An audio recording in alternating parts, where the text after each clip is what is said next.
stand by for action.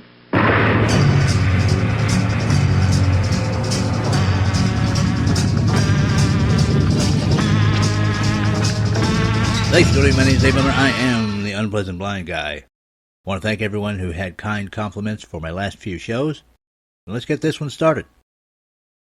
Over the past few days, we've heard coverage of the story of the former head of the NAACP in Spokane, Washington, Rachel Dolezal.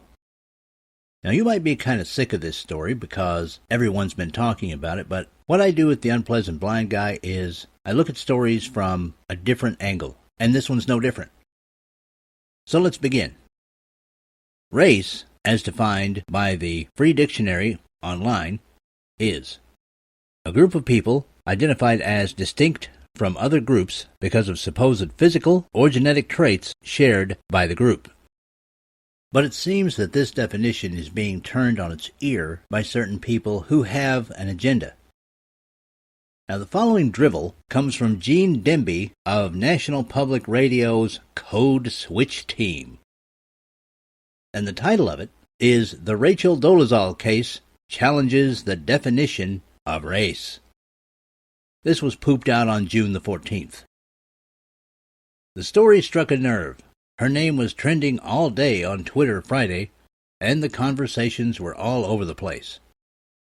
There were lots of very funny jokes about the particulars of her hair care regimen, but much of the discussion turned really serious. Some people accused her of co-opting blackness for personal gain.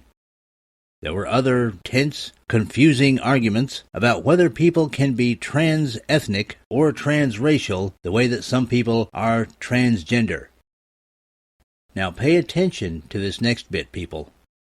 But race has always been more fluid and more messy than any rules that we might come up with, as several folks at the census reminded me not too long ago.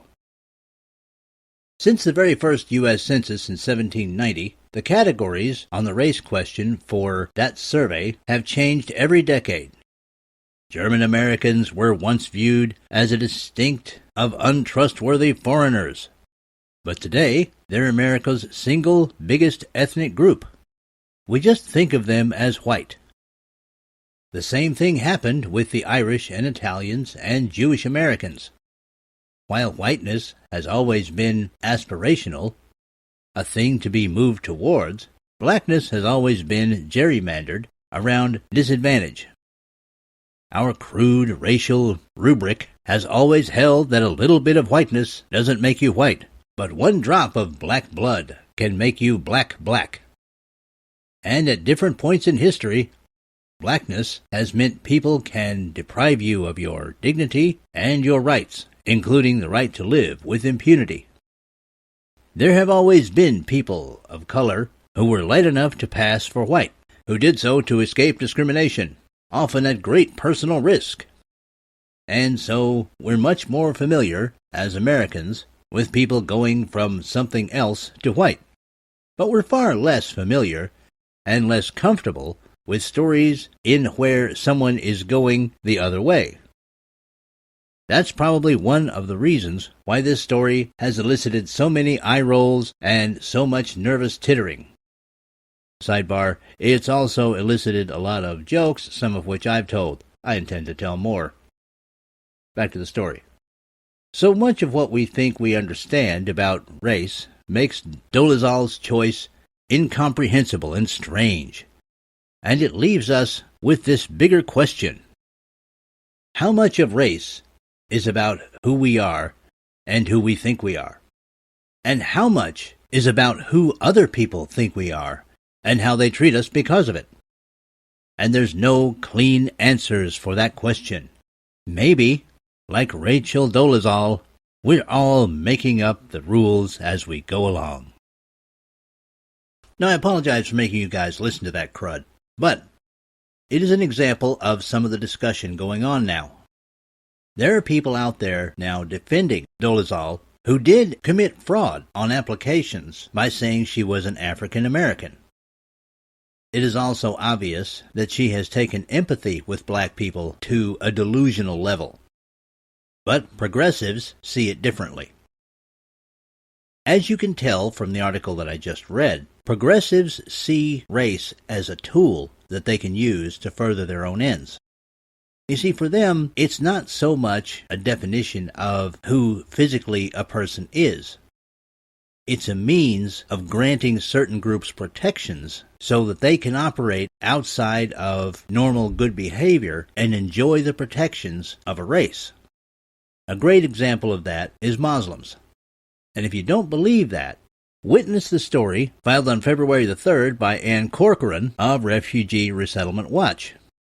Now that story is titled, U.S. Census Considering Special Category for Muslim Race.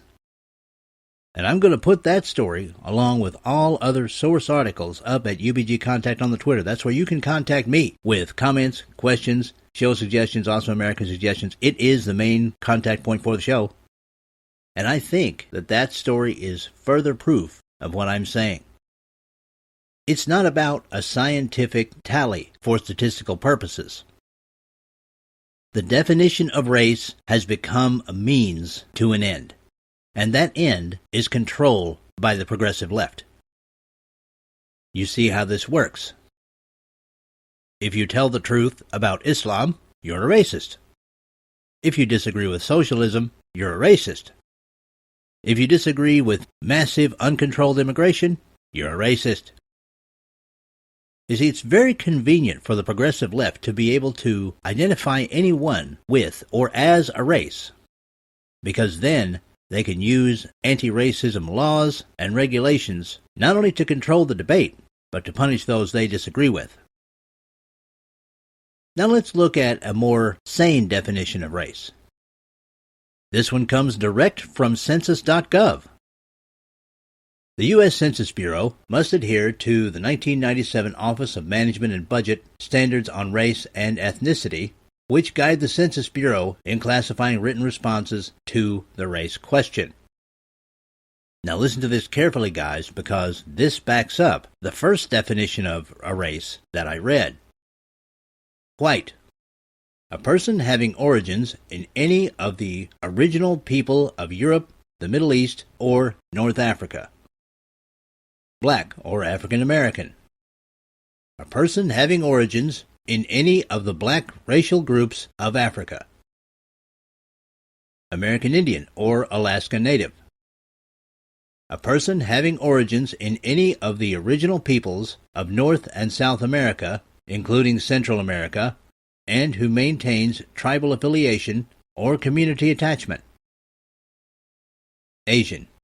A person having origins in any of the original peoples of the Far East, Southeast Asia, or the Indian subcontinent, including, for example, Cambodia, China, India, Japan, Korea, Malaysia, Pakistan, the Philippine Islands, Thailand, and Vietnam. Native Hawaiian or other Pacific Islander.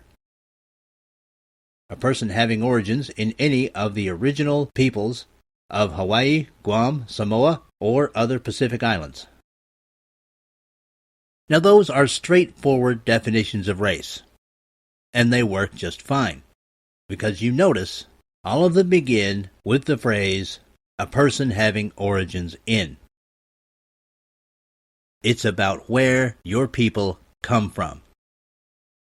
It's about where the family that produced you comes from. Scientifically speaking, it is not what you decide, and it certainly is not what people of one political persuasion believe must be assigned so that those who act in an abnormal way to the Judeo-Christian American culture can be protected by anti-racism legislation. If we have to define race at all, which in my opinion we shouldn't, let's use scientific methods instead of chicanery and childish wordplay. Now I want to get on to the Awesome American segment. This one's a little bit different. When I first started listening to podcasters on Blog Talk Radio, came across a show called Freedom Radio, and that was run by Sergeant Tim Sumner and Pat Carfagno. Later, Pat joined Anna B. on a podcast called The Shrew.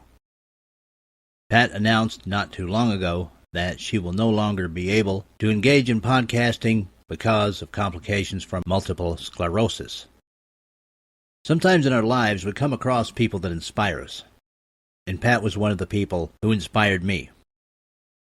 She, along with Sergeant Tim Sumner, Anna B., and Small G. Gay, showed me that ordinary people can engage in commentary that is every bit as good as anything broadcast on television or commercial radio.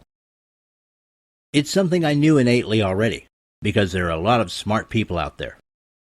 But they proved it. Pat Carfagno will be missed in the podcasting world, and I will do everything I can to make sure her legacy of common sense commentary continues on.